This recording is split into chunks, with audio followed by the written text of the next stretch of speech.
ritrovati a Edicola Friuli. Oggi andremo in città, a Udine, in Piazzale Diacono, a fare due chiacchiere con il nostro edicolante. Ma prima di partire, come sempre, diamo un'occhiata al Friuli in edicola quest'oggi. Parliamo di a misura di bimbo, ovvero lasciate che le mamme allattino i figli durante la messa e cambino il pannolino in sacrestia. A dirlo è questo parroco che a Gorizia ha reso possibile questo gesto, che poi è insomma del tutto naturale. Un giovane parroco invita a farlo, e anche nel resto del Friuli la sensibilità sta crescendo? Ce lo siamo chiesti, e ecco qua appunto anche il cartello. In questa chiesa i bambini sono i benvenuti, e poi vedremo nel dettaglio. Pronta alla calata dei barbari, stiamo parlando del lungo ponte che è stato insomma inaugurato già ieri, e le forze dell'ordine si preparano all'arrivo dei giovani austriaci a Lignano. Una pedalata per la vita, invece, la storia di 4 amici, Alzheimer e Parkinson, si sorpassano con un'avventura in bici. E a Pordenone il polo della logistica, la svolta con lo scalo ferroviario nel cuore della zona produttiva. Allora andiamo a vedere all'interno del settimanale di questo venerdì di che cosa parliamo. Bimbi benvenuti anche quando piangono. Qui vedete Don Nicola Ban seduto nell'area giochi e attività allestita nella sua parrocchia.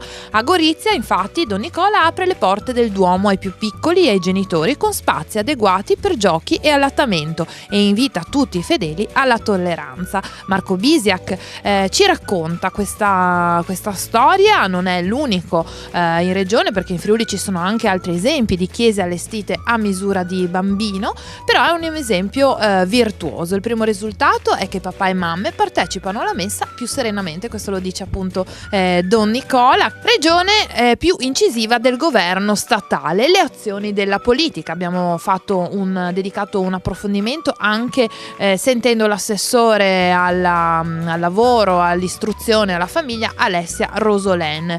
Focus anche sui centri estivi, sui lavoratori sempre assieme ai figli. Insomma, abbiamo raccontato un po' di esperienze diverse. Nelle 2 pagine successive invece abbiamo proprio sentito alcune mamme, abbiamo raccolto delle testimonianze di donne in carriera o chiocce, comunque sempre con i sensi di colpa. Infatti è difficile conciliare i tempi della vita pubblica e privata senza una vera e propria politica di welfare. A risolvere la situazione sono come sempre i nonni, i nidi privati e le babysitter. Lavoro e famiglia, 6 storie di mamme, e qui ve le abbiamo raccontate. Ma abbiamo anche dedicato una spalla ad alberghi, viaggi e ristoranti solo per adulti, ovvero dove i bambini non sono graditi. Purtroppo ci sono diverse realtà che non amano molto il rumoreggiare dei bambini, e quindi insomma si sono attrezzati in questo senso. Cambiamo decisamente argomento e ci spostiamo anche a Lignano, perché pronti a ricevere le orde della Pentecoste. Dal divieto a usare bottiglie e bicchieri di vetro ai servizi di polizia rafforzati. Ecco come si prepara la località turistica ad accogliere i giovani austriaci e tedeschi nei 4 giorni a rischio. Sono vietate anche le angurie utilizzate come recipiente per cocktail, che poi finivano per strada. Le misure di prevenzione adottate lo scorso anno hanno dimostrato di funzionare bene e sono state affinate per la sicurezza ovviamente di tutti. Ci spostiamo invece nel pordenonese, parliamo di logistica. Pordenone al centro del nord-est. Inaugurato il terminal ferroviario intermodale Odorico da Pordenone, l'interporto della città sul Noncello diventerà punto di riferimento non solo per la nostra regione. Ne parla Hubert Londero. La struttura è in grado di eliminare dalla strada 180.000 camion all'anno. Proseguiamo la lettura e ci spostiamo all'interno del inserto di questa settimana. Family Salute, occhio al sole sulla pelle. La bronzatura dà molti benefici, ma l'esposizione eccessiva può provocare danni anche gravi come tumori cutanei e melanoma. Vi raccontiamo anche una storia un po' particolare questa settimana. In bicicletta oltre i limiti della malattia, a Pradamano l'avventura di Simone Masotti e Pino Orlando attraverso l'Istria fino alle isole incoronate grazie alla forza dei sogni. Qui li vedete anche in un disegno del gruppo realizzato disegno da Simone Masotti. Insomma, una storia del tutto singolare, perché i 2 protagonisti sono malati. Simone Masotti, un architetto di 41 anni affetto dal morbo di Parkinson, e Pino Orlandi invece 63 83 anni, è malato di Alzheimer. I 2 ciclisti di Pradamano saranno accompagnati da altri professionisti e lungo questo percorso che partirà proprio oggi e poi insomma al ritorno ci racconteranno la loro esperienza. Ci spostiamo nella pagina della cultura, viaggio nella società della disinformazione. Rassegne e festival di giugno puntano l'attenzione sul mondo del giornalismo e sugli strumenti per comprenderne l'attualità. Qui vedete diversi volti che sono spesso giornalisti premiati oppure ospiti di rassegne che vedranno protagonista la nostra regione. Pordenone, Ronchi, Palmanova, Trieste e dopo Udine e Gorizia diventano le tappe obbligate di questi approfondimenti aperti al pubblico, gratuiti, che vi consigliamo vivamente di seguire, perché la cultura fa bene. E poi invece per gli appassionati di musica, il jazz, l'ultima isola della passione pura. Enrico Rava torna nella regione che gli ha dato i natali per inaugurare una nuova rassegna domenica 2 a Gorizia con il sestetto Special Edition. Il Friuli per me è un posto meraviglioso e di grande amicizia. Andrea Ioime l'ha sentito per noi. Concludiamo il nostro giro all'interno del settimanale con la pagina sportiva. Qua si danno le pagelle, del resto insomma è tempo di pagelle. È andata meglio del previsto il pagellone, promossi e bocciati dell'ennesima stagione difficile dei bianconeri, ma le vere insufficienze sono poche e allora insomma una doppia pagina tutta da leggere. In allegato con il settimanale di questa settimana, con un piccolo contributo, potete acquistare questo romanzo, Il Friulano dal peduncolo rosso.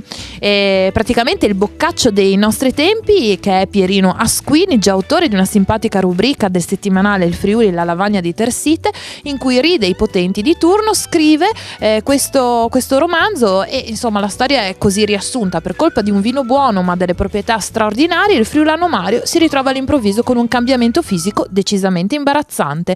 All'inizio la moglie Marta rimane spaventata, ma poi le cose cambiano e la voce si sparge in paese. Tutto da leggere e tutto da ridere. Il Friulano dal peduncolo rosso, in allegato con il settimanale Il Friuli. Ci mettiamo in marcia con Tiziano Campigotto, adesso ci spostiamo a Udine in piazzale Diacono, venite con noi.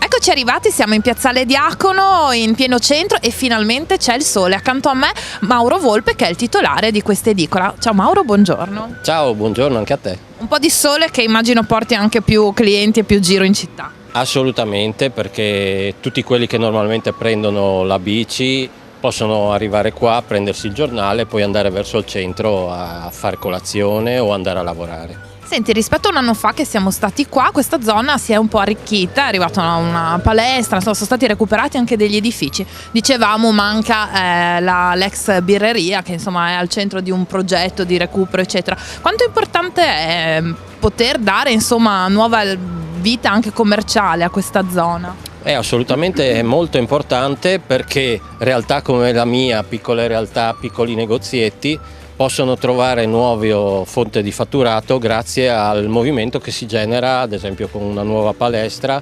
Gente che probabilmente non sarebbe mai venuta qua, per venire in palestra passa di qua, vede che c'è un'edicola e magari compra un giornale o una rivista. Certo, invece adesso ti faccio una domanda collegata a quello che è l'inchiesta di questa settimana. Allattate i figli a messa, insomma è una provocazione, però in realtà questo parroco di Gorizia ha aperto il Duomo alle famiglie e ai bambini, all'insegna insomma dell'accoglienza. Non sempre è così, anche in chiesa insomma ci sono stati dei casi, no, che i bambini devono stare zitti. Cosa ne pensi? Un segnale di apertura o un'esagerazione?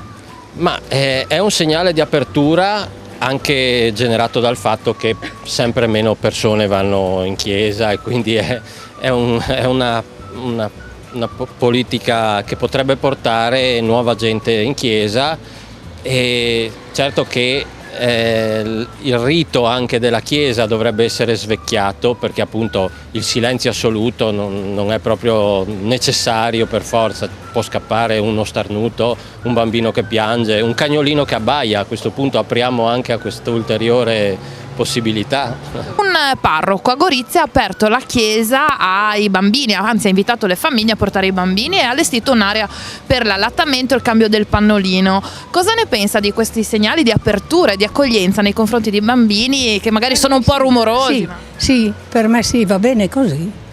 La chiesa deve accogliere, quindi insomma anche... Per forza, perché non hanno accolto per caso? No, però sa, a volte gridano, fanno anche la parrocchia. I bambini sono bambini e bisogna accettare gli altri, ma soprattutto bisogna accettare i minori. Poi alcuni bambini magari dovrebbero essere controllati di più dai genitori, ma non è che noi possiamo sostituirci ai loro genitori. È una bella roba, mi piace. Un segnale di apertura anche, no? Sa che in alcuni posti i bambini non sono tanto ben visti. Sì. Anche nei ristoranti ci sono dei posti in cui io qua non posso entrare. Che cosa le danno fastidio a lei i bambini piccoli che magari piangono? No, io l'adoro i bambini piccoli, essendo nonna di 3 nipotini, quindi per me è una roba meravigliosa. Questa via è una via commercialmente molto vivace e insomma si trova di tutto e porta verso il centro. Quanto è importante anche il traffico? Come insomma... Beh, questa è una via molto importante perché è un'arteria che poi porta chiaramente a via Mantica, via Cosattini, quindi proprio il centro pulsante, e quindi di traffico ce n'è. Tante anche le biciclette che passano. Sì. Le biciclette per fortuna hanno fatto la ciclabile in maniera tale da tutelare il ciclista, perché purtroppo le auto sono molte, anche i camion, perché chiaramente entrano e vanno a servire le attività. Per fortuna ci sono anche parcheggi e quindi per noi per le attività è molto importante. Le persone hanno bisogno di arrivare in macchina fino alla porta del negozio, quello purtroppo è da dire questo. Edicola Friuli finisce qui, grazie Mauro per averci ospitati e naturalmente alla prossima. E grazie a voi che siete tornati a trovarmi e speriamo ci rivediamo magari il prossimo anno. Assolutamente sì, è stato un piacere. Adesso l'appuntamento è naturalmente per venerdì non prossimo, venerdì 7 ci prendiamo una pausa, il venerdì successivo sempre qui Telefriuli, Edicola Friuli.